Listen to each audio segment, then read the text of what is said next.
itu bukan ukuran orang demi Allah. Alhamdulillah, hilang kah? Enggak, dia jalan. Hah?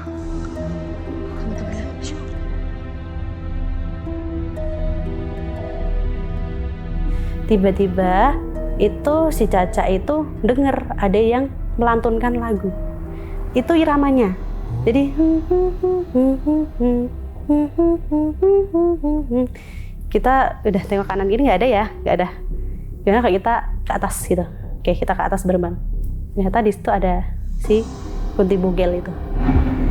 Jadi bajunya itu lebih panjang dari badan. Merinding banget ya. Terus sambil kakinya tuh goyang-goyang, terus sama kepalanya tengok kanan, gitu. Jadi ini kan pintu nih bang, ini pintu. Iya. Terus saya ngaji di bawah, tiba-tiba dia gini, terus kepalanya di bawah, gitu, sambil ketawa, meringis gitu, kayak ngeledek gitu. Terus berdiri lagi, terus gini lagi. Serem bang, saya sampai mundur-mundur ke kasur. Sampai Al-Quran saya giniin bang, serem bang. Melihat kondisi seperti itu sampai jadi sakitnya bapak gitu. Sampai beliau itu gak ada gitu. Nggak ada maksudnya? Meninggal. Oh akhirnya ayahnya meninggal. Ya.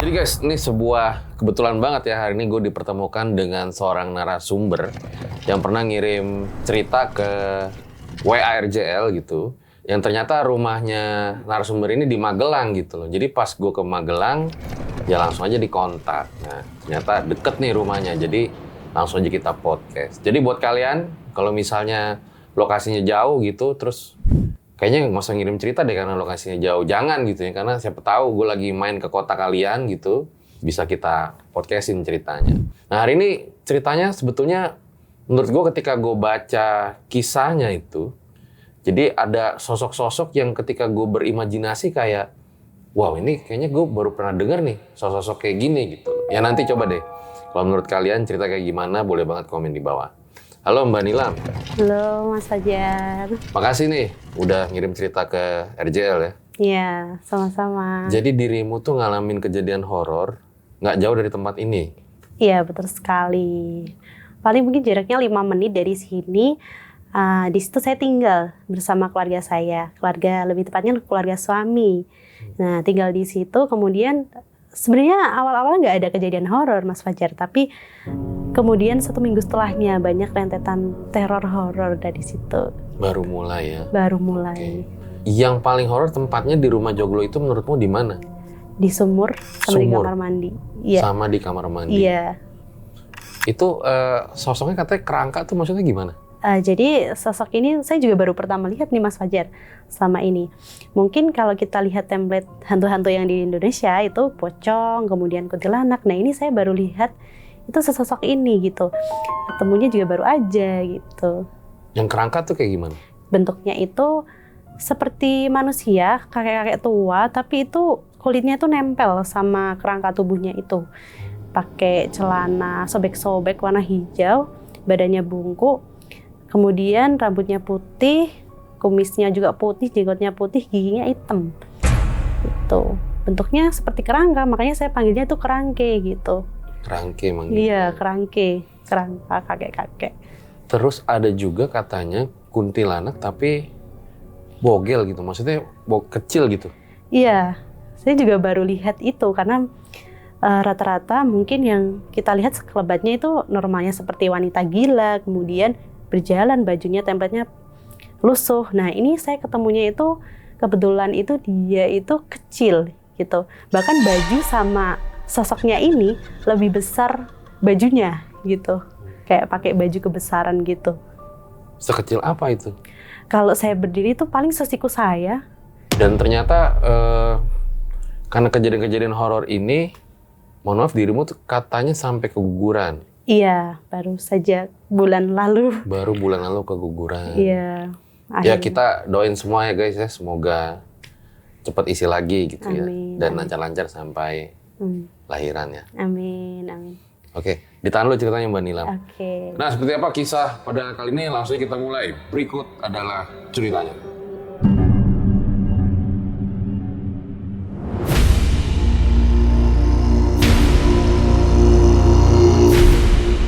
Seperti biasa guys, kalau di RJL nggak ada narasumbernya, kita kasih skrip.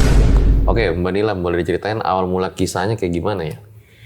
Jadi awal mulanya itu saya baru aja menikah nih, Bang. Jadi menikah itu di bulan Juni. Menikah itu kita tuh nggak ada pengenalan. Jadi kita ta'aruf, kemudian 1 bulan kemudian itu menikah. Nah waktu itu kebetulan saya langsung dibawa ke sini. Habis menikah langsung dibawa ke sini, tinggallah di sini gitu. Kemudian saya ceritakan dulu untuk rumah mertua saya. Kebetulan saya masih tinggal sama mertua saya. Nah di rumah mertua saya itu awalnya saya lihatnya rumah joglo biasa gitu. Jadi lantainya itu masih plesteran. Kemudian bagian dalamnya itu belum ada plafon. Jadi langsung genteng. Kemudian kerangka-kerangka rumahnya itu masih kelihatan. Di bagian ruang tamu itu kursinya tuh masih kursi-kursi duduk zaman dulu gitu. Mejanya juga masih meja zaman dulu. Kemudian ruangannya pun masih bentuknya itu masih sama, template-nya tradisional gitu. Nah, di dalam rumah itu tuh ada 3 ruangan. Ada 3 ruangan. Yang pertama ruang tamu, kemudian ruang TV, di belakangnya ada kamar-kamar, baru ruang dapur gitu. Nah, kamar saya sama suami saya itu di bagian pojok, depannya itu ada gudang. Gudang buat tempat barang-barang yang nggak kepake gitu. Kemudian kalau kita mau ke dapur itu ada pintunya. Jadi kita harus buka pintu dulu, baru pakai sandal, terus cari colokan lampu. Jadi modelnya masih zaman-zaman dulu, belum ada saklar gitu. Kalau mau ke kamar mandi atau ke WC, kita buka pintu dulu, pakai sandal, baru colokin lampunya gitu. Kemudian di kamar mandinya itu ada 2, yang satu kamar mandi biasa, biasa untuk mandi, yang satunya ini kamar mandi luar. Jadi atasnya itu nggak ada gentengnya, langsung awan gitu. Kemudian di dapur itu ada mesin cuci juga. Mesin cuci itu samping kamar mandi persis, ada gantungan baju, kemudian ada kompor, terus di sebelahnya ada pintu lagi. Awal-awal saya nggak ke sana karena saya mikirnya itu tuh mungkin pintu keluar ya, mungkin nggak tahu itu pintu apa gitu. Namun ternyata pas saya lihat itu ada sumurnya. Jadi sumurnya itu masih bisa dibuka, namun pinggir-pinggirnya itu udah ada genteng, pecahan genteng, kemudian tanah, ternyata itu mau ditutup gitu, tapi belum kesampaian ditutup waktu itu. Nah, habis itu tinggallah di situ. Di situ ada, kita tinggal bertiga. Jadi saya, ibu mertua, dan kakak ipar. Tuh, kakak ipar saya itu kebetulan gangguan jiwa, begitu. Jadi dulu itu sudah pernah diperiksa ke dokter, dinyatakan bahwa gangguan jiwa dan sempat diinapkan juga, tapi dokter bilang kalau ini sudah sehat, jadi boleh dibawa pulang. Namun ternyata kebiasaan-kebiasaannya itu masih sering tantrum, kadang juga seperti penderita OCD gitu. Ya gitu, mau tidak mau kita harus tetap menerima, namanya kita sudah menikah kan, seperti itu. Nah, kemudian awal dari saya tinggal di situ,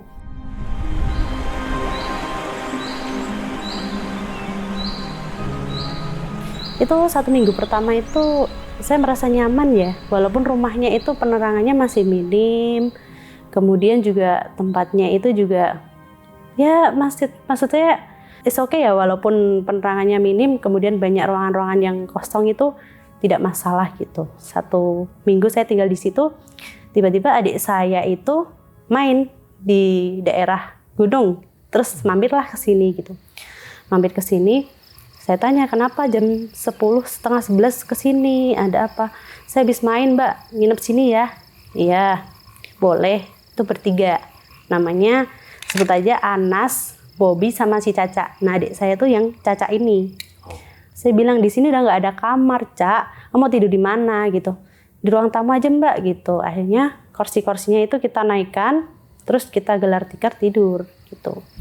Si Anas sebelah kiri, Bobby sebelah kanan gitu. Adik saya si Caca di tengah karena dia takut gitu. Nah, pas jam setengah 1 malam, tiba-tiba itu si Caca itu denger ada yang melantunkan lagu. Lagunya itu itu kalau di bahasa Jawa itu cublak-cublak suweng. Nah, lagunya itu kayak gitu. Itu lagu mainan anak-anak. Iramanya doang apa ada liriknya? Itu iramanya. Jadi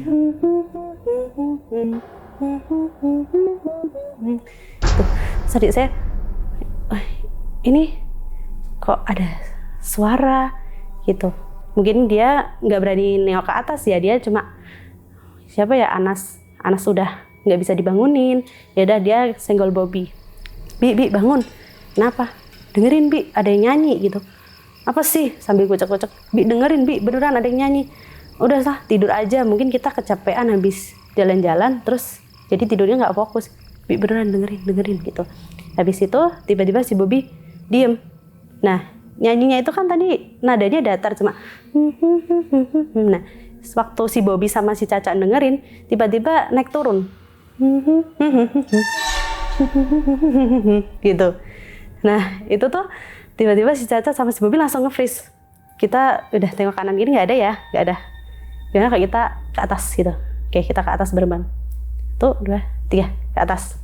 Ternyata di situ ada si Kunti Bugel itu. Jadi bajunya itu lebih panjang dari badan. Merinding banget ya. Ya, bajunya lebih panjang. Pokoknya tangannya itu bajunya lebih panjang dari tangannya, bawahnya juga panjang. Itu rambutnya tuh semi-semi kusut, jadi nggak kusut-kusut banget. Dan kalau dilihat tuh kayaknya bulat gitu wajahnya. Terus sambil kakinya tuh goyang-goyang. Terus sama kepalanya tengok kanan. Gitu. Nah dari situ langsung si Bobby ambil kunci. Mau dibuka nih pintunya. Kok nggak bisa dibuka, jatuh lagi. Ambil kunci, jatuh lagi. Ambil kunci, jatuh lagi. Akhirnya udah si Bobby itu sepagi itu sampai azan subuh itu cuma di depan pintu sambil gini hadap gini. Si Caca masih posisinya masih terlentang. Itu sampai subuh. Nah, akhirnya tiba-tiba udah mules mau kebelet lah ke belakang. Entah mau buang air kecil apa buang air besar. Terus, Bi, kalau aku di sini terus ngompol nih. Udahlah kita ke WC. Terus bilang, Cak, kalau ke WC itu kita harus buka pintu, cari colokan lampu, baru ketemu tuh WC-nya, Cak, gitu.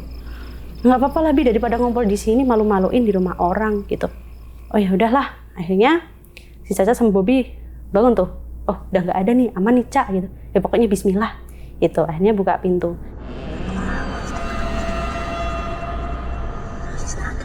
Itu emang full gelap ya, Bang. Habis buka pintu, carilah saklar. Gandengan ya, Bi, takut gitu. Ya udahlah, nggak apa-apa gandengan. Hanya gandengan. Habis itu ketemulah colokannya, klek gitu. Nah, si Bobby sama Caca mau balik, mau ke kamar mandi. Ternyata si Bogelnya di belakangnya. Jadi renteng-renteng bertiga, si Bobby, Caca, si Bogel. Sambil masih nyanyi. Itu langsung nggak jadi kamar mandi. Balik lagi, terus ke kamar. Mbak, bangun Mbak, udah subuh gitu. Apa sih, Cak? Mbak, pokoknya bangun Mbak. Saya keluarlah, apa sih, Cak? Gitu. Mbak, beneran deh Mbak, tuh di belakang tuh ada. Ngapain sih tinggal di rumah kayak gini? Ngapain sih, Cak? Nggak ada apa-apa. Orang Mbak di sini seminggu aman gitu. Mbak, beneran Mbak? Udah ya Mbak, sekarang aku mau ini aja mau pulang. Hah? Sepagi buta ini? Iya ya, pokoknya udah itu Bobby bangunin Anas, kita pulang. Akhirnya mereka tuh beres-beres, Bang. Belum azan udah pakai helm, udah ini pokoknya cabut aja dari situ. Berangkat aja. Habis berangkat, loh Cak, kok gitu? Nanti gue ceritain aja lah kalau sampai rumah. Sekarang gue pulang dulu gitu. Lah, pulang.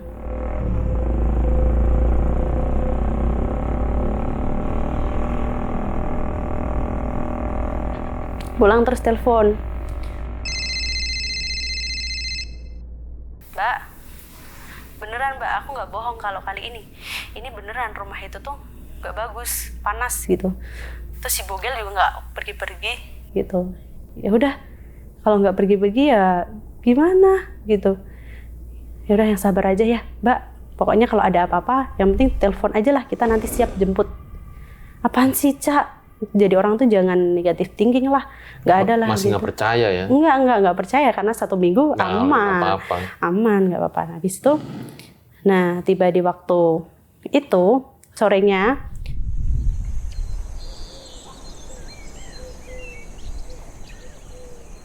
itu, kebetulan itu suami saya itu kerja di salah satu bengkel motor di sini. Itu berangkatnya tuh 7:30, kemudian pulangnya itu jam sorop maghrib 5:30 gitu. Saya, kalau pulang sorop ya biasanya nyiapin makan, kemudian nyiapin minum, teh atau segala macem gitu. Terus tiba-tiba tuh beliau WA, aku hari ini pulangnya telat ya, mau ambil motor. Jam berapa? Jam 6. Enggak, aku hari ini tuh berangkatnya tuh pulangnya paling jam 6:30, habis maghrib, sekalian maghrib di jalan. Oh boleh, berarti aku tungguin aja ya. Ke kamar sepi, di luar sepi. Ya udah, akhirnya tunggulah di ruang tamu sambil scroll TikTok. Itu masih jam 5:30. Tiba-tiba masuk ke rumah, clear gitu. Kok nggak salam gitu. Tiba-tiba masuk, terus aku ikutin nih dari belakang. Tiba-tiba masuk ke kamar, langsung ditutup lagi pintunya, clear gitu. Jadi aku nggak bisa masuk. Kenapa? Ada yang salah? Apa aku buat masalah? Aku bilang gitu. Beliaunya masih diam. Aku tunggu nih di depan pintu, nggak pergi kemana-mana. Beliau keluar pakai kaos abu-abu, celana hitam. Terus, kenapa kok diem aja, nggak ucap assalamualaikum? Kamu marah, kamu berantem di kerjaan gitu. Jalan-jalan ke kamar mandi. Ya, jadi kamar mandi di rumah suami aku itu ada 2 Bang. Yang satu tuh kamar mandi yang memang digunakan aku, suami, sama ibu. Nah kakaknya yang gangguan jiwa ini, dia ada kamar mandi khusus, yang kamar mandi luar. Yang nggak ada gentingnya gitu. Nah, kamar mandi kakaknya itu yang di luar itu, atasnya tuh langsung langit dan pintunya itu yang dicopot pasang gitu. Kalau kamar mandi yang biasa aku gunain sama suami aku tuh, kebetulan itu template-nya cuma setengah badan. Jadi kalau misalnya aku masak, aku lihat nih suamiku mandi. Misalnya aku mandi, suamiku lagi masak juga lihat karena cuma setengah badan. Jadi kita bisa lihat di luar gitu. Tiba-tiba masuk ke kamar mandi, tapi kok ke kamar mandi kakaknya gitu. Kok tumben, emangnya ada apa kan gitu. Ya udah, nggak aku tunggu, ngapain nungguin orang di kamar mandi. Keluarlah, lanjut scroll TikTok. Tiba-tiba, assalamualaikum. Ada suara motor, tek ceklek. Assalamualaikum gitu. Terus aku buka nih Bang. Wah, kok baru pulang? Dia bilang gitu. Assalamualaikum, orang salam itu dijawab gitu. Oh, tadi belum pulang kan? Nggak lewat samping kan? Lah ini masih pakai helm, masih pakai sepatu. Gimana ceritanya ke samping? Jawab dulu salamnya assalamualaikum. Enggak, tadi baru dari mana? Pulang kerja kan aku bilang pulang 6:30 gitu. Masa? Iya, salamnya dijawab dulu. Enggak, kamu beneran baru pulang? Iya, baru pulang gitu. Itu masih shock. Diangetin air ya. Ini tas aku gitu. Hah? Oh iya. Terus dia masuk ke kamar. Salamnya dijawab dulu assalamualaikum. Waalaikumsalam. Terus dia keluar, ganti baju. Bajunya itu kaos abu-abu, celana hitam. Keluar ceklek. Kamu beneran gak dari kamar mandi kan? Nah, waktu itu dia bilang masih diem di depan. Aku langsung lari Bang ke kamar mandi. Kau lihat, kosong. Terus aku balik lagi. Kamu beneran gak dari kamar mandi? Ini baru mau jalan ke kamar mandi. Emang kenapa sih? Beneran? Iya. Beneran? Iya apaan sih? Terus beliau ke kamar mandi, tapi ke kamar mandinya kita bang, nggak ke kamar mandi yang luar. Loh, kamu tuh kenapa sih kok jadi orang aneh? Orang baru pulang, nggak disambut, salam nggak dijawab, malah bengong-bengong, nanti kesurupan, bilang gitu. Hah? Masa? Iyalah, kamu katanya besok pagi mau mulai kerja. Iya, udah dapat kerjaan gitu. Udah tidur aja awal. Ini kamu udah nggak sehat nih kayaknya, udah mulai ngelantur. Nah akhirnya, ya udahlah, mungkin aku kecapean. Akhirnya tidur. Itu karena aku tidurnya itu kadang jam 2:30 udah bangun bang. Mungkin itu disuruh tahajud ya mungkin ya. Jadi 2:30 itu udah bangun. Oke lah, jadi keluar kamar itu lewatin dulu nih gudang, terus jalan dulu, itu gelap, kanan kiri gelap semua. Buka pintu, habis itu cari colokan. Nah colokannya itu kebetulan itu renteng-renteng bang, ada 5. Dan aku belum apal colokan yang kamar mandi itu yang mana gitu. Jadi nyobain dulu satu-satu.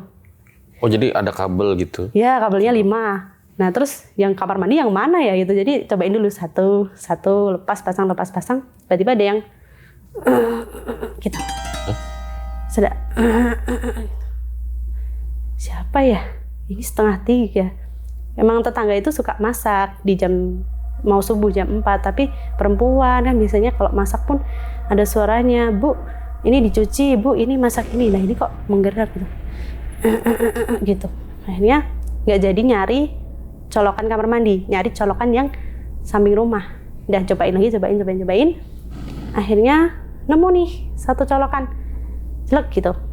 Akhirnya dipasang lah. Tek, tiba-tiba kaget.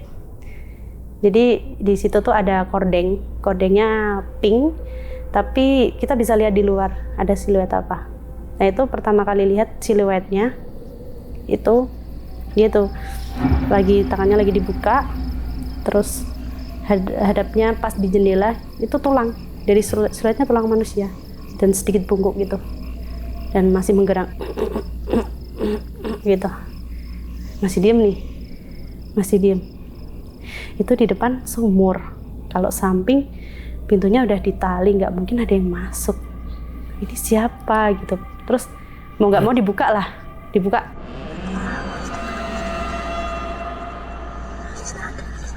Krek, nggak ada, kosong. Cuma botol-botol bekas, sumur, udah nggak ada apa-apa gitu. Terus akhirnya mau tahajud nggak jadi karena nge-freeze itu. Tetap wudhu lah, tapi tetap wudhu, terus malah salat subuh. Nah habis salat subuh ini bang mau nyuci. Baru jongkok, tiba-tiba yang tadi di luar ke dalam di kamar mandi. Lagi ngereng lagi. Gitu. Di atasnya. Jadi karena WC-nya kamar mandinya itu setengah badan, nah dia di atasnya. Ngereng.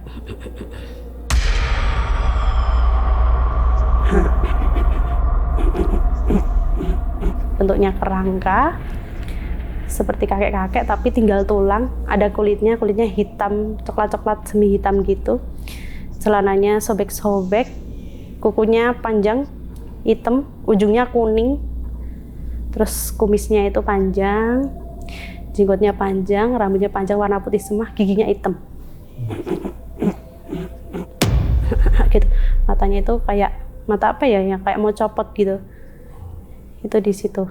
Nah, di situ langsung shock, nge-freeze, langsung jatuh itu di kamar mandi. Karena memang baru pertama kali lihat seperti itu dan jelas, sangat-sangat jelas di situ gitu.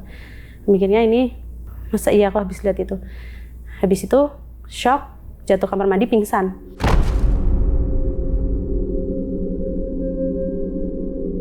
Gak jadi kerja bang karena demam. Suami saya tanya, ini kamu beneran nggak jadi berangkat kerja? Enggak, soalnya aku kayaknya demam. Ya udah kalau gitu istirahat di rumah ya. Tapi ibu tuh kalau pagi tuh suka pergi gitu. Nggak apa-apa kan di rumah sendiri, nggak apa-apa. Yang penting ada ibuprofen gitu. Ya akhirnya suami berangkat kerja. Ibu itu biasanya ke tetangga, entah ngobrol, entah ngapain gitu. Kalau kakaknya ini, dia sukanya jalan-jalan. Ya namanya orang gangguan jiwa kan, kalau berdiam di tempat kan nggak mungkin. Kadang jalan kemana gitu. Intinya aku di rumah sendiri bang. di rumah sendiri. Itu harusnya hari pertama kerja? Iya, tapi nggak kerja. Gara-gara itu? Iya, demam. Jangankan dirimu yang shock. Saya aja denger shock. Nah, kemudian habis itu sendirian nih di rumah. Oke. Nah, aku jelasin dulu ya Bang. Jadi kamarku tuh depan itu gudang, tapi nggak ada pintunya. Jadi barang-barang tuh taruh situ semua. Terus aku tidurnya tuh di bawah, kaki aku pintu, gitu. Kaki pintu maksudnya? Jadi aku tidurnya ngadepnya ke pintu. Ngadep pintu langsung Iya, langsung pintu. Jadi dibuka itu udah keluar gitu kan. Nah, pas itu emang di situ tuh banyak barang-barang antik Bang. Jadi punyanya ibu yang nggak kepake, apa-apa nggak kepake itu di situ. Pas mau tidur, itu ada suara klinting. Ini suara apa lagi nih? Mungkin apa beca atau tetangga yang lagi lewat. Kok suaranya kerincing gitu. Memang di situ tuh ada lampu Bang, lampu hias yang ada apanya ya manik-maniknya itu. Kalau digerakin kan bunyi keliling gitu. Biasanya itu dibuat mainan sama kakak ipar. Cuman dibuat mainannya itu biasanya pas adzan zuhur jam 12. Nah, kok ini belum jam 12 tapi kok udah bunyi kelintingannya. Mak, saya bilang gitu. Mak, gitu. Kok nggak ada yang nyaut. Terus, Mbak, kok nggak ada yang nyaut. Ini siapa sih yang main kelintingan gitu. Akhirnya bangun lah karena kan merasa terganggu nih. Dibuka pintunya, dak gitu. Ternyata si bogel. Keliling gitu lagi mainin. Keliling gitu. Di situ aku langsung aduh. Sambil kepalanya tuh ini Bang, kepalanya tuh gini loh, geleng kanan kiri gitu. Jadi ya mau lucu gimana ya, hantu ya nggak ada lucunya gitu. Nah, langsung diam itu nge-freeze tuh cukup lama Bang. Ini kenapa sih gitu. Masih ada aja, terus langsung pas bisa jalan baru balik langsung ditutup gelar gitu. Habis itu minum ibuprofen. Mikirnya kan itu ada obat tidurnya. Udah lah tidur. Habis minum ibuprofen. Jadi hadap tidurnya tuh ke kanan Bang. Hadap ke kanan, tiba-tiba ada yang gitu. Ini siapa lagi sesak nafas gitu. Mbak, kan dengar dari kamar sebelah itu dengar Mbak. Oh nggak jawab. Mak, Mbak, nggak jawab. Baliklah ke kiri. Itu ada bapak-bapak. Rapi bapak-bapaknya. Usianya tuh kisaran 45-50-an. Pakai baju, kemeja putih, celana panjang. Itu lagi megangin data sambil kayak mau sakaratul maut. Gitu. Gitu. Nah di situ udah mulai nggak bisa cerita lagi, pingsan. Karena memang baru pertama mungkin melihat sosok itu ya. Ada bapak-bapak, terus kunti bogel, kerangkei dalam satu hari. Itu mulai, aduh, kok mulai nggak bener ini gitu. Ya suami pulang lah cerita. Aku tahu nggak kenapa aku nggak berangkat kerja. Jadi tuh aku ngalamin ini. Alah, itu tuh cuma imajinasi kamu. Gitu. Nah dari situ kan aku ngerasa, aku cerita aku nggak didengerin gitu. Kamu itu hanya berlebihan menanggapi hal-hal yang nggak perlu kamu tanggepin gitu. Lah ini emang beneran ini yang terjadi sama aku gitu. Enggak lah, kamu itu cuma banyak imajinasinya gitu. Nah akhirnya malamnya aku inisiatif lah Bang ngaji Yasin, buat Yasin. Di kamar nih? Iya di kamar. Pokoknya gimana caranya harus ngaji lah supaya lebih nyaman aja. Ngaji buat Yasin. Nah suamiku itu kebetulan lagi nunggu motor. Jadi biasanya tuh kalau orang nyervis tuh nganter motor, terus diantar lagi sama suamiku gitu. Nanti tukeran, jadi dia pakai motor suamiku, nanti dikembaliin lagi. Nah lagi nunggu servisan di depan. Kebetulan di depan itu template-nya kursi biasa kayu sama ada kursi rotan. Nah dia lagi main HP sambil nunggu servisan. Kursi rotan itu bukan kursi goyang Bang, kursi rotan biasa yang pokoknya kalau duduk itu pendek kayak orang jongkok. Itu tiba-tiba goyang kanan kayak getar-getar gitu. Nah terus dia dilihat lagi, getar-getar lagi, dilihat lagi, getar-getar lagi. Nah itu baru dia masuk ke kamar. Terus bilang, ya udah yuk ngaji gitu. Oh iya, emang kenapa? Tadi ada kursi di depan tuh goyang-goyang. Masa angin? Tapi kok yang goyang cuma kursi rotan aja. Yang besi kok nggak goyang, yang kayu kok nggak goyang. Kenapa yang rotan? Gitu. Kan aku tadi udah bilang, ini ada yang nggak beres gitu. Terus suami aku tuh nggak mau cerita kan, terus ya udah kita ngaji gitu. Dan ada di satu fase karena nggak betah, harus mendem ini sendiri, inisiatif lah telepon Pak Le di Semarang gitu. Nah terus di Semarang itu ternyata itu Pak Le itu waktu nganterin tanggal nikah, beliau kan ikut. Beliau bilang, sebenarnya aku tuh mau ngomong ini dari dulu sebelum nikah. Rumahmu itu panas, bilang gitu. Panas gimana Pak Le? Itu rumah ada yang nanam. Ada yang nanam. Entah tanaman apa yang ditanam itu Pak Le nggak tahu. Letaknya di mana juga nggak tahu. Karena yang nanam itu udah nggak ada, bilang gitu. Nah, siapapun yang tinggal di rumah itu, dipastikan itu nggak akan punya pasangan gitu. Kalaupun punya pasangan, pasti setiap hari berantem. Pak Le itu bilang gitu. Kok bisa Pak Le?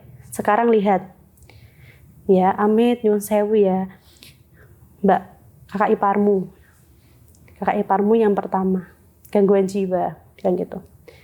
Kemudian kakak iparmu yang kedua, yang nggak jadi satu di rumah itu, sama suaminya berantem terus kan? Iya. Terus sekarang suamimu mau nikah nggak jadi, setiap punya pacar mau diseriusin nggak bisa. Yang cuma bisa cuma kamu, bilang gitu. Karena kamu itu pedomannya kuat, bilang gitu. Tapi ya kalau kamu kuat-kuatin terus, lama-lama kamu hancur, bilang gitu. Yang bermasalah bukan orangnya, tapi tanahnya, bilang gitu. Tanah itu mateni nduk. Pak Le saya tuh bilang gitu. Coba kamu tanya, ada apa sih di rumah itu? Siapa tahu bisa diperbaiki. Siapa tahu mereka itu minta apa? Maksudnya harus bagaimana yang tinggal di situ supaya tidak terjadi seperti ini kan gitu. Menurut Pak Le nih? Iya, menurut Pak Le seperti itu.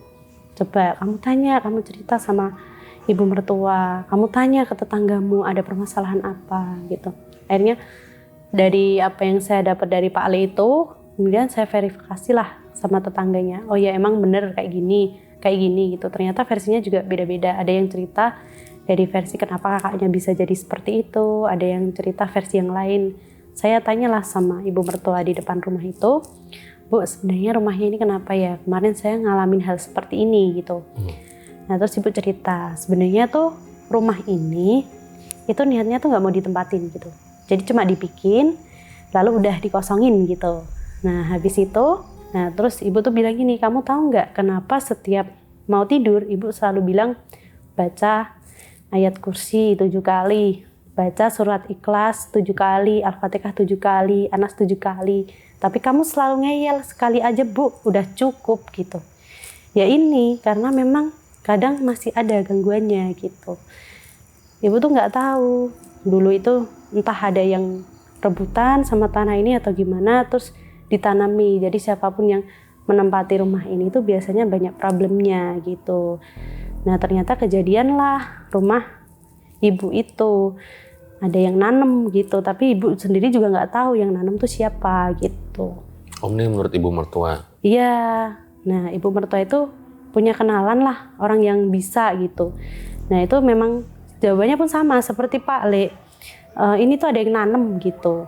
Di sini tuh ada yang nanam tapi nggak tahu nanemnya tuh di mana. Kalau kita mau cari pun udah plester, udah bentuknya juga udah tanah, udah banyak yang ketutup. Kalau misalnya dia itu template-nya itu misal di sungai, kan belakang rumah ada sungainya nih Bang. Kayak selokan tapi gede gitu. Itu malah dia bisa hanyut gitu. Tapi ternyata itu enggak, itu ada ditanam di rumah gitu, tapi nggak tahu di sebelah mana gitu. Ibu cerita seperti itu. Terus tanya lagi lah ke Pak Le. Ya Pak Le ada yang nanam gitu. Oh iya bener, itu rumah panas gitu. Baru ketemu berapa gitu.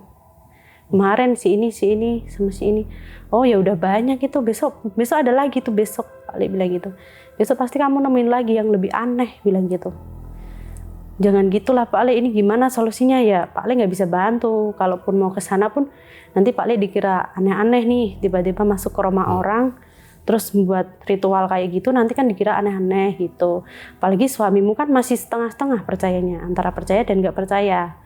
Terus ibu mertuamu juga sudah pasrah kan kasarannya, itu udah ditanam ya udah biar di situ gitu. Dari situ mulailah ibu cerita. Jadi dulunya waktu masih tinggal di situ, itu rumahnya full apa ya, kalau orang Jawa bilang tuh gedek. Gedek itu rotan yang dianyam gitu. Jadi belum tembok. Jadi kalau di luar ada yang lewat masih berasa, di ini masih lewat masih berasa gitu. Nah kebetulan kamar ibu sama almarhum bapak itu di kamar yang saya tinggali sekarang gitu. Nah tapi posisinya itu masih gedek itu tadi. Nah pintunya itu masih bolong-bolong. Jadi kayak atas masih kelihatan, bawah masih kelihatan gitu. Dan lantainya tuh masih tanah gitu. Maksudnya bolong-bolong tuh gimana? Kayak apa ya? Kayak potongannya itu nggak rapi. Jadi masih kelihatan, masih kelihatan atas gitu. bawahnya masih kelihatan gitu. Nah itu ibu sama bapak tidur di situ. Terus kakak yang nomor 1 tidur di paling pojok deket sama pintu kamar mandi. Terus suami sama kakak yang ini tidurnya jadi satu, atas bawah gitu. Nah waktu tidur di situ tuh sebenarnya udah ada yang aneh gitu. Nah kaki ibu tuh pas lagi tidur ditarik. Dan itu ditariknya tuh bukan sampai depan pintu kamar, enggak, sampai depan pintu rumah. Udah ditarik sampai ke situ, ditarik lagi. Udah balik ke kasur, ditarik lagi. Balik ke kasur, tarik lagi. Tapi ibu nggak lihat siapa yang narik. Tiba-tiba cuma kakinya keangkat sampai depan gitu. Dan cepet banget nariknya. Sampai pintu itu rubuh gitu. Tarik ke depan. Balik lagi ke kamar, tarik lagi ke depan. Akhirnya teriak, Pak, lain. Apa tuh, Bu? Loh, Bu, kok malah ke depan gitu. Akhirnya balik lagi ke kamar, terus bapak bilang, Ibu kenapa gitu. Pak, ini kakiku ada yang narik gitu. Bapak kira ibu glosetan di situ. Enggak lah, Pak. Ini ada yang narik ini, Pak gitu. Coba tidur lagi, baca Al-Fatihah gitu. Baca Al-Fatihah, tidur. Cuma kisaran 1 jam 2 jam ditarik lagi sampai depan lagi. Tapi yang ditarik cuma ibu. Ditarik lagi sama ibu, ditarik.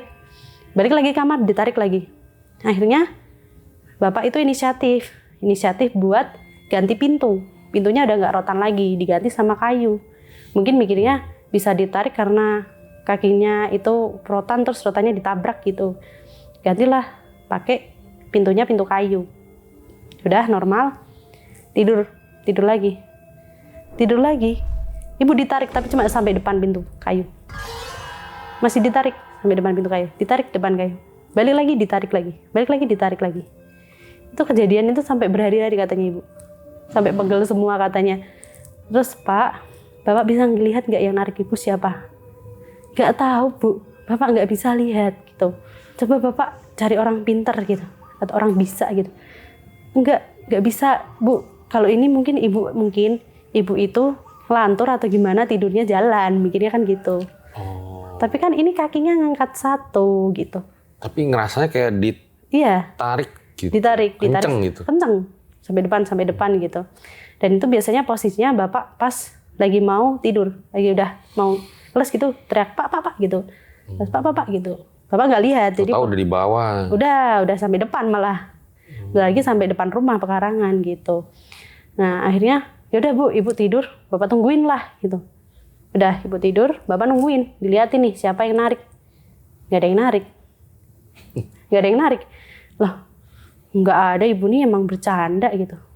Ditunggu 1 jam 2 jam, ngantuk lah lama-lama, besoknya kan kerja gitu. Ya udahlah Bapak tidur. Baru setengah jam ditarik lagi, dak gitu. Pak gitu. Lah Bu, kok udah di depan pintu lagi? Pak ini tadi ada yang narik Pak. Loh Bu, Bapak udah nungguin dari tadi nggak ada yang narik Bu gitu. Jadi Bapak melek aja. Pokoknya ibu mau tidur, capek gitu. Udah ditungguin sama Bapak semalaman. Nggak ada yang narik. Bapak kerja, pulang udah ngantuk. Tidurlah Bapak full. Tapi waktu itu Bu jeri-jerinya kenceng banget. Pak. Jadi nyeretnya itu kenceng sambil kayak diputer-puter gitu. Jadi ke kantuk kanan, ke kantuk kiri, kantuk kanan, kantuk kiri. Nah di situ baru Bapak lihat siapa yang narik. Ada perempuan, itu bajunya tuh bunga-bunga, daster kuning, gemuk banget. Tapi gak kelihatan wajahnya. Cuma kelihatan hidungnya setengah itu retak-retak gitu. Siapa ini yang narik? Jadi itu sempat dibacain. Bapak kan ya sama. Kalau ngaji kan memang orang zaman dulu kan masih kejawen-kejawen gitu. Cuma mungkin baca Al-Fatihah habis itu dilepas ibu terus dibawa ke kamar. Semalaman nggak tidur karena kejadian itu. Bapak baru ngerasa kalau oh kenapa ya kok ada kejadian ini gitu. Apa karena rumahnya atau bagaimana gitu. Tapi bapak sama ibu tuh nggak mikir kalau rumah ini tuh butuh doa gitu. Jadi beliau itu mikirnya oh ya udahlah mungkin direnovasi supaya nggak kejadian hal seperti itu. Akhirnya direnovasi. Jadi rumahnya tuh semi-semi, separuh itu tembok, separuhnya itu kayu gitu. Nah udah nih dari kejadian itu rumah juga udah mulai bisa dibilang terang ya. Terang itu karena sudah mulai banyak renovasi. Nimba lah ibu, sumurnya masih dipakai buat nimba waktu itu. Kok bau busuk gitu. Ya walaupun deket sama selokan, tapi itu kan air sumur, baunya kok bau busuk gitu. Diambil sama ibu, dituang di ember, putih, tapi baunya bau busuk gitu. Ditimba lagi, busuk. Ditimba lagi, busuk gitu. Kenapa kok baunya kayak gini gitu. Sayangnya ibu ngide lah, nimba lagi ke bawah, sambil bawa sentir. Kalau orang dulu tuh lentera. Nah, disenterin lah itu, di bawah itu. Apa ada bangkai tikus atau ada bangkai apa.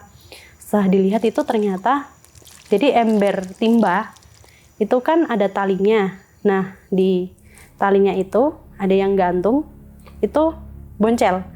Boncel, sosoknya tuh kerdil, tapi wajahnya tua, kecil. Lagi ini, jilatin embernya. Lidahnya tuh katanya panjang. Terus pokoknya kecil, nggak kerangke, bukan yang kerangke, tapi ini boncel kayak kurcaci gitu. Kerdil gitu, lagi jilat-jilat gitu. Lagi jilat-jilat gitu. Terus katanya tuh hidungnya itu ngeluarin hitam-hitam gitu. Sampai dijilat-jilat gitu. Terus ditimba ibu sampai ke atas. Pas dilihat dari deket, baunya makin busuk. Baunya makin busuk. Nah ibu dari versinya ibu itu bilang kalau pas airnya diangkat, pas ada si sosok ini, warnanya hitam. Sama ibu embernya dilepas lagi, balik lagi ke sumur. Ibu di situ langsung, ini apaan gitu. Udah lah akhirnya teriaklah cari bapak, Pak ini di sumur ada ini gitu. Apa? Ini loh Pak, ini gitu.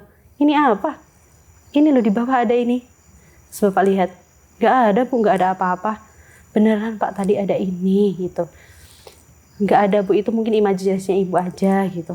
Ya, kemarin emang imajinasinya ibu yang waktu ibu ditarik gitu. Ya enggak, tapi kan kita harus positive thinking, kita pasrah sama Allah aja. Semoga gangguan-gangguan ini cepat berlalu. Bapak, ini mending kita cari orang yang bisa deh Pak. Ini udah keterlaluan gangguannya. Ibu tuh harusnya positive thinking. Masih seperti itu Bapak. Akhirnya udahlah, tidur. Malamnya itu, karena temboknya itu belum 100% direnov, jadi masih ada yang rotan, itu ada yang garuk-garuk gitu, ada yang garuk-garuk gitu. Bapak keluarlah, dilihat kok nggak ada gitu. Terus ada lagi yang garuk-garuk, gruk gitu. Ternyata itu tuh ada bekas cakaran, tapi nggak tahu siapa yang nyakar. Kalau rotan kan itu dari bambu, ya kayu rotan atau bambu yang dianyam. Itu kalau digaruk kan ada bekasnya, cakarannya. Pas dilihat kok ada bekas cakaran tapi nggak ada yang nyakar gitu. Cakarannya gede-gede kayak macan atau apa gitu. Tapi kan nggak mungkin, ini di daerah seperti ini kan nggak mungkin ada hewan buas kan gitu. Nah kemudian dari kakaknya ini sebut aja si Mbak Eni ya, kita aja ya. Nah si Mbak Eni itu kakak ipar saya yang kena gangguan jiwa. Awalnya dia kena gangguan jiwa itu kata warga-warga yang pernah bercerita, itu dulunya mau diajak nikah Bang. Jadi dia itu ngacak nomor di Facebook, ngacak nomor di SMS. Misalnya kan dulu ada nih, kita cari SMS, misal kita gabungin nomor ini sama ini, nanti ketemu nomornya siapa, ini sama ini ketemu nomornya siapa. Ketemulah satu nomor, punyanya laki-laki. Nah habis itu diajak ketemuan. Maksudnya ngacak nomor SMS itu gimana? Pokoknya tuh zaman dahulu itu kalau kita kayak ngasal gitu. Iya, misalnya nomor ini 08 berapa terus sama ini. Chat, Nah, terus nanti di SMS ternyata terkirim gitu. Oh. Nah, iya. Terus ketemulah sama Nggak satu. sengaja berarti. Iya. Nah, terus gak sengaja ketemulah sama masnya ini. Ternyata cocok gitu. Terus mau diajak ke jenjang yang serius gitu. Katanya, besok kita nikah ya gitu. Kamu mau beli apa aja buat ini, buat mahar, buat ini, buat itu gitu. Sebelum dia menjadi gangguan jiwa. Awalnya dia orang yang sehat, Bang. Dia juga suka laki-laki, kemudian bekerja juga gitu. Nah, habis ketemu sama si cowok ini, tiba-tiba dia bilang lah, Bu, aku mau nikah gitu. Ya kan namanya orang tua kalau anaknya mau nikah kan seneng ya. Yalah, boleh gitu. Nah, ada di suatu sore itu mainlah lagi sama si cowok ini ke taman kota lah gitu. Pas main ke taman kota, cowok ini masih dengan janji-janjinya mau ke rumah, terus nanti kita menikah dan segala macam.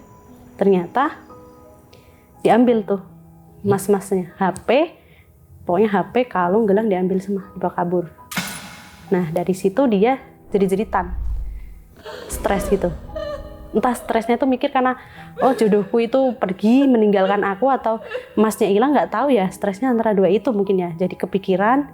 Mesti diambilnya tuh gimana? Ya bilang apa, mana kalungmu, mana gelangmu gitu. Nah, diberikan gitu. Ini besok buat mahar ya, iya gitu. Habis itu tiba-tiba ada motor yang nyamperin, dia pergi. Terus dia ditinggal sendiri. Oh, ditipu berarti. Iya, ceritanya gitu. Nah, habis itu dia suka lari-lari. Jadi kemana-mana tuh lari-lari gitu. Karena memang udah ini ya, udah kena kan mentalnya gitu. Akhirnya itu tadinya nikahnya udah ditentuin tanggalnya apa belum? Nah, itu awalnya tuh ibu udah setuju kalau ya udah nanti di tanggal ini ya. Oh iya gitu, mau ketemu gitu.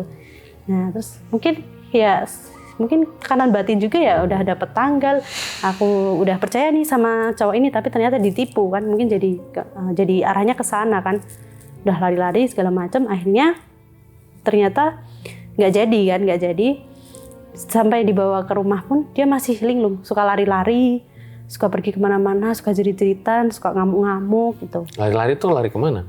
Keluar dari rumah, pokoknya. Tapi lari? Iya, bisa sampai dia dari rumah sampai ke taman kota kan, kalau naik motor pun bisa 20 menit, 30 menit Bang. Itu dia lari loh. Jadi dia dinilainya mungkin masih di sana nih si cowok ini gitu. Jadi dia masih lari ke taman kota sering. Sampai akhirnya karena keluarga juga bingung solusinya gimana, dibawalah ke rumah sakit. Nah di rumah sakit dicek normal Bang. Nggak ada indikasi gangguan ini, gangguan itu. Dicek normal, bahkan suamiku pun aku tanya sebenarnya ini tuh sakit apa, normal, karena dicek di rumah sakit pun normal. Sempat itu diinapkan di rumah sakit juga, tapi pihak rumah sakit dia normal Bang. Jadi di rumah sakit dia makan, mandi, nyuci, bisa ngobrol sama orang, normal Bang, nggak ada masalah sama sekali. Nah sampai bingung ini ada apa gitu. Nah ternyata pas sudah dicek normal aja, baliklah ke rumah, si ibu ini inisiatif ya mungkin sama bapak buat tanya, sebenarnya anak saya itu memang karena gangguan mental atau memang ada sesuatu. Nah dari versi orang yang sudah ditanya ibu ini yang bisa, dia kan ini sedang bersedih, pikirannya kosong, itu dibuat atau dimanfaatkan sama sosok yang ada di rumah itu buat ngisi pikirannya.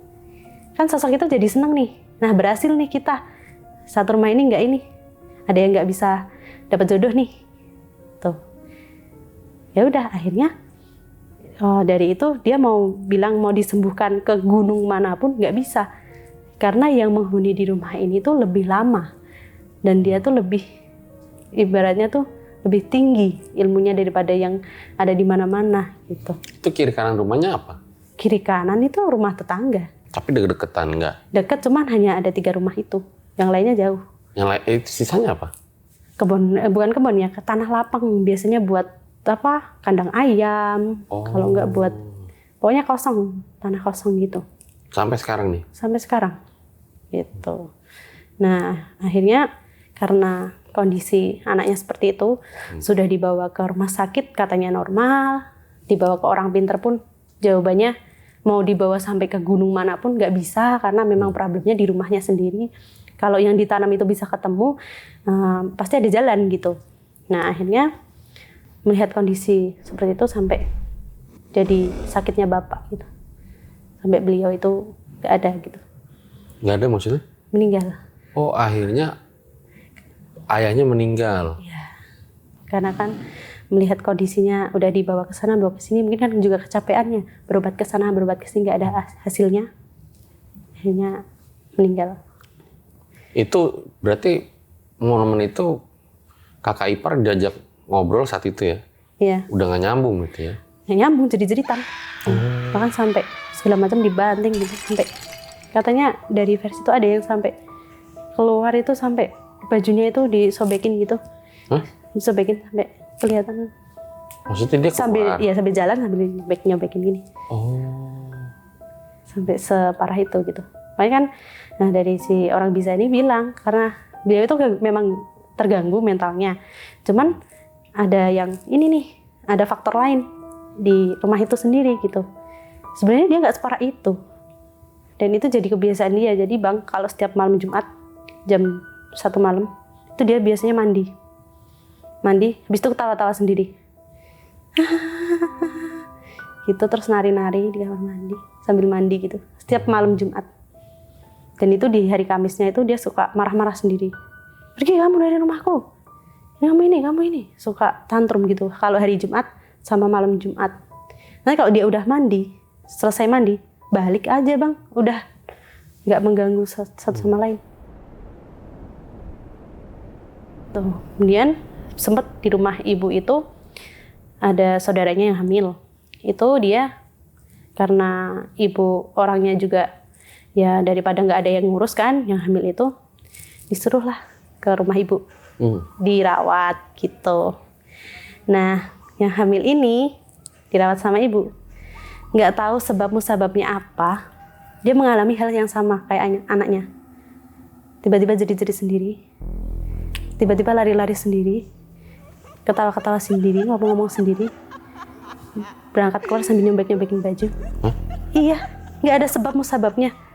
Ya kemarin tuh bilangnya pas nginep di rumah ibu tuh karena suaminya itu kerja jauh gitu, terus dia tuh tekanan batin karena lagi hamil nggak ada yang nunggu, akhirnya kan dipindahlah ke rumah ibu. Tapi setelah di rumah ibu baru beberapa hari gejalanya sama kayak. Padahal sebelumnya nggak pernah kayak gitu ya? Nggak. Bahkan sampai sekarang itu nggak ada yang tahu dia di mana, masih hidup atau udah nggak ada gitu. Dan bahkan ngelahirinnya tuh ada yang lihat dia tuh ngelahirinnya di kuburan gitu. Kok bisa? Ya karena dia lari-lari Bang, nggak bisa dipegang. Di rumah itu ngurusin yang kakak ipar aja udah kelimpungan, ini ditambah satu lagi. Suaminya? Nah suaminya itu dikasih tahu, pulang pun nggak tahu dia di mana, kan udah kabur. Oh kabur aja. Iya. Jadi kayak orang hilang gitu. Iya, kayak orang gila di jalanan lari-lari sendirinya. Tadinya tuh nggak ada apa-apa Bang, tinggal di situ tiba-tiba kayak gitu. Guys, kalian bisa bayangin ya, ini jam berapa nih sekarang? Mau jam 11 nih. Deg-degan nih dengerin cerita Mbak Nilam ini gue. Nah, sampai akhirnya kan orang-orang mulai bertanya-tanya, kok masa yang tinggal di situ? Itu malah saya taunya tuh baru Bang. Baru aja saya lagi main ke tetangga, tiba-tiba bilang, Mbak ini aja yang adiknya ibunya Mbak itu sama gejalanya. Nggak ada apa-apa, tiba-tiba kayak gitu. Tiba-tiba lari-lari, keluar, sambil nyobek-nyobekin baju gitu. Kok bisa gitu? Nggak ada yang tahu. Gangguan di rumah tersebut tuh memang banyak yang bilang iya, panas, rumahnya panas gitu. Nah, sampai saya sendiri tuh bingung. Kok bisa di rumah itu ada hal-hal yang nggak bisa dijelaskan gitu. Tiba-tiba ada yang jadi gila, tiba-tiba ada yang ini. Bahkan ini Bang, saya itu kadang itu suka heran kalau lihat kakak ipar saya. Kadang kakak ipar saya itu ada 2 Bang. Badannya sama, tapi yang satu tuh biasanya berdiam di depan mesin cuci. Dan di depan mesin cuci, diem, membelakangi. Tapi kakak ipar saya yang asli itu ada di kamar. Terus saya sering lihat berulang kali, setiap saya mau ke kamar mandi tuh ada berdiri di situ. Bajunya ya itu, rambutnya yang nggak pernah. Rambutnya tuh sampai seini Bang, sampai sepaha, nggak pernah dikucir. Dan dia kan gelombang rambutnya. Jadi kalau berdiri kan cukup serem ya. Nah, terus dia itu berdiri di situ, tiba-tiba Saya lihat ke kamar masih ada. Saya deketin, kok di situ. Itu malah sore bang, jam 4 jam 5-an. Biasanya di situ. Diem aja tapi. Diem. Pernah suatu ketika karena saya mikirnya apa ada yang mau disampaikan atau apa gitu. Pernah saya deketin terus saya lihat tiba-tiba balik arah bang. Persis wajahnya persis mbak saya. Balik arah persis mbak saya. Tapi posisi tangannya menyekik. Nyekik siapa? Saya kan. Saya jadi jalannya mundur. Gitu. Itu kalau dibilang kayak orang apa ya? Kayak di film horor masa? Ya emang gitu. Jadi balik langsung gini. Langsung ke belakang saya langsung gitu. Saya ini apa lagi nih? Jadi bajunya sama kayak mbak saya, rambutnya sama, wajahnya pun sama. Tiba-tiba langsung balik, melotot, langsung tangannya gini. Itu kejadian 2 kali. Itu pas di jam 4 jam 5. Pokoknya habis asar, selesai ada adzan, itu biasanya kayak gitu. Itu saya sempat, aduh ini gimana ya? Kok rumahnya semakin menjadi-jadi gitu. Banyak gangguan-gangguan yang nggak bisa kita nalar gitu. Akhirnya inisiatif lah bang, saya ngaji. Jadi setiap malam ngaji, buka Al-Quran, a'udzubillahi minasyaitonirrajim. Mbak saya tiba-tiba, kalau saya ngaji kan pintunya dibuka, dia tuh gini, dari atas ke bawah, dek gitu, kepalanya. Gimana? Jadi ini kan pintu nih bang, ini pintu. Iya. Terus saya ngaji di bawah, tiba-tiba dia gini, terus kepalanya di bawah, dek gitu. Sambil ketawa, meringis gitu, kayak ngeledek gitu. Terus berdiri lagi, terus gini lagi. Serem bang, saya sampai mundur-mundur ke kasur, sampai Al-Quran saya giniin bang, serem bang, itu beneran serem bang. Mbak, saya bilang gitu, mbak sadar mbak, gitu, sambil meringis gitu. Takut bang, itu yang paling buat saya takut. Kalau saya sholat dia di rumah, gitu. Selalu kayak gitu. Kalau saya ngaji bang, kalau saya lagi ngerjain tugas, apa saya tiduran scroll TikTok enggak. Tapi kalau saya ngaji, tiba-tiba kalau saya ngaji itu nggak pernah saya tutup pintunya, jadi saya buka setengah. Ya biar kedengeran gitu ya. Iya, biar menyeluruh lah satu rumah gitu. Itu langsung nengok, kepalanya ke bawah, gitu. Kayak ngeledek gitu bang. Itu takut saya bang, sampai saya nangis itu. Mbak jangan ngono mbak, saya bilang gitu. Yes. Mbak jangan gitu, kenapa? Saya takut mbak, karena jujur mbak, saya takut mbak gitu. Sampai saya tuh takut. Ini loh, di rumah ini kita mau ngaji itu nggak bisa. Bahkan saya yang pertama kali kejadian 1 minggu pertama itu kan mau sholat tahajud. Iya. Nggak bisa. Mau sholat subuh, selesai sholat dibuat kayak gitu. Mau tadarus juga nggak bisa. Gitu. Mas suami saya tuh juga nggak pernah sholat bang. Karena mungkin dia juga merasakan nggak enak. Di rumah? Iya. Jadi dia kalau sholat pokoknya harus keluar. Ibu mertua saya sholatnya di masjid.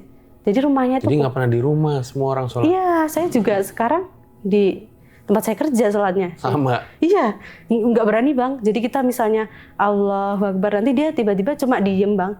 Jadi itu kiblatnya misalnya ke sana nih. Iya. Saya buka, depan kan gudang. Saya Allahu Akbar, dia tuh udah diem di depan pintu sambil gini, liatin saya. Kan takut bang, kita walaupun mau khusyuk, ada Allah ya ada Allah. Cuman gimana ya bang, kita lagi sholat, ada orang berdiri di depan kita. Takutnya dia ngapa-ngapain gitu ya? Iya. Ngekek. Terus dia cuma ngalamun sambil lihat ke depan lurus gitu bang. Serem bang. Jadi saya tuh nggak pernah sholat di rumah. Sholatnya di pinggir. Kadang saya itu udah pulang nih 5:30. Saya muter dulu nih. Pokoknya saya puter nih satu kota sholat gitu. Nanti pulangnya barulah jam 9. Bahkan mandi dulu di pom bensin. Nggak berani bang. Serius? Takut bang, mandi pun takut bang. Sampai kejadian yang terakhir kemarin itu. Mandi pun saya takut. Masuk ke kamar mandi itu, ya udah penunggunya udah di template-nya udah di situ semua. Jadi kamar mandi, samping mesin cuci, si mbak-mbak itu. Terus ada si bokel, ada kerangke. Takut bang ke rumah bang. Sampai mandi di pom bensin itu kan berarti bener-bener terganggu. Udah bukan gak nyaman lagi, terganggu banget ya. Iya. Mengganggu lah gitu. Ganggu. Ini bang, jadi kan dari situ kan saya nggak nyaman. Akhirnya saya inisiatif lah bang, ruqyah.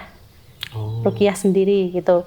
Saya datang, ya beliau ini kebetulan bisa meruqyah gitu. Udah dibaca-bacain doa, terus bilang, minum nih, dikasih lah air minum 1 botol gitu. Ini di rumah? di masjid. Oh, masjid. Masjid jauh lah pokoknya dari rumah. Saya minta diruqyah. Media ruqyah itu apa sih, Bu? Saya bilang gitu. Air itu media ruqyah, Mbak, gitu. Saya minta tolong diruqyah. Nah, kenapa? Kan kamu nggak kesurupan kayak ini. Pokoknya mau ini aja bersihin diri gitu. Akhirnya diruqyah lah di situ. Baru minum 1 tenggukan. Itu yang keluar itu 3 air. 3 muntahan. Itu ada batu kecil-kecil. Terus minum lagi gitu. Minum lagi, keluar lagi. Batu kecil-kecil. Sampai dibilang gini, kamu tuh habis makan batu apa makan apa gitu. Enggak, Bu, saya belum makan dari pagi. Lah ini keluar kayak gini. Nggak tahu, Bu. Jadi air putih yang habis diminum keluar lagi. Tapi ada batunya.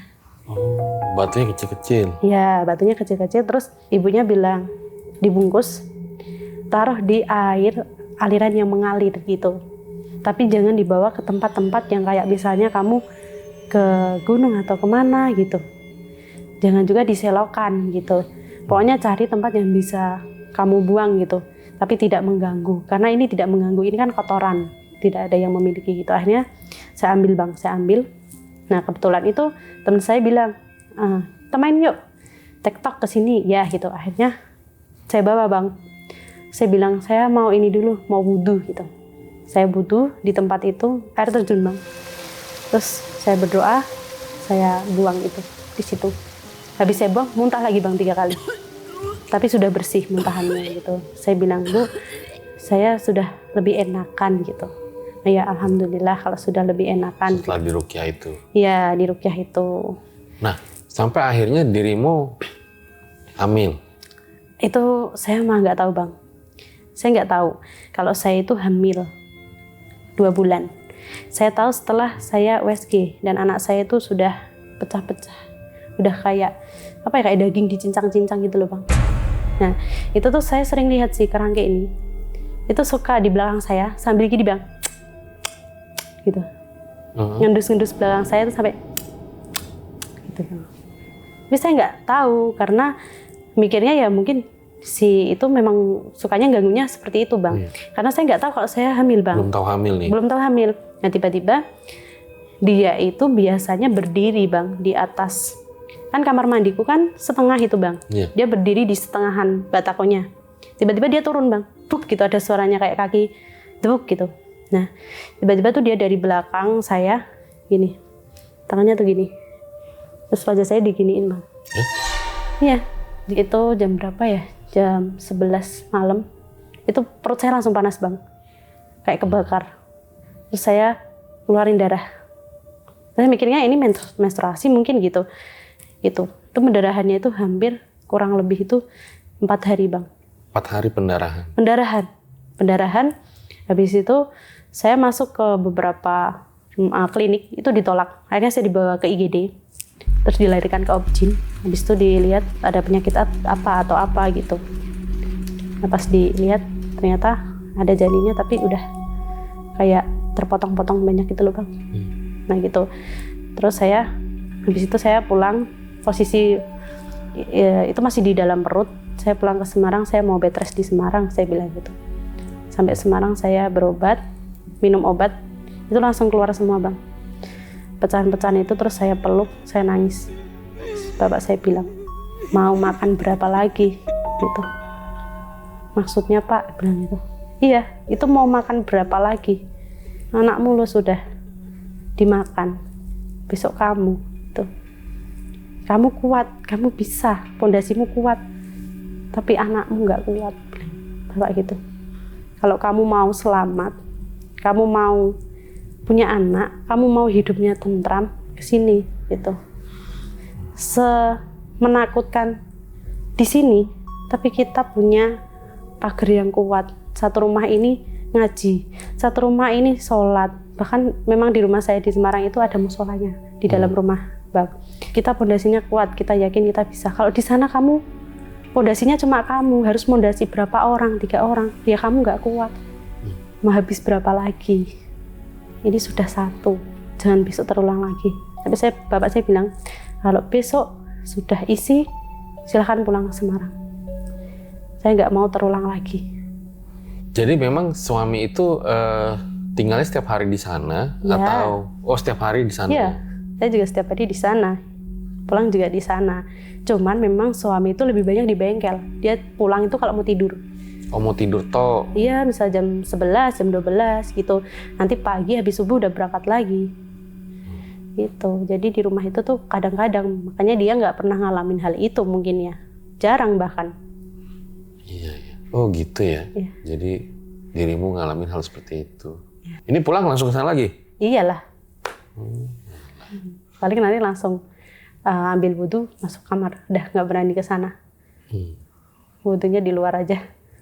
Tapi kalau yang aku dengerin kan berarti Mbak Nilam ini sangat terganggu lah dengan kejadian seperti ini gitu ya. Nggak memutuskan sama suami, kayaknya kita pindah rumah aja deh gitu. Beliau bilang kalau mau ya nanti bengkelnya dibangun. Cuman Bang, bengkelnya itu juga sama-sama yang belakang tuh nggak ditempatin buat gudang. Itu juga udah puluhan tahun. Sama aja. Nah ini kemarin saya lagi nyari kontrakan dari kemarin.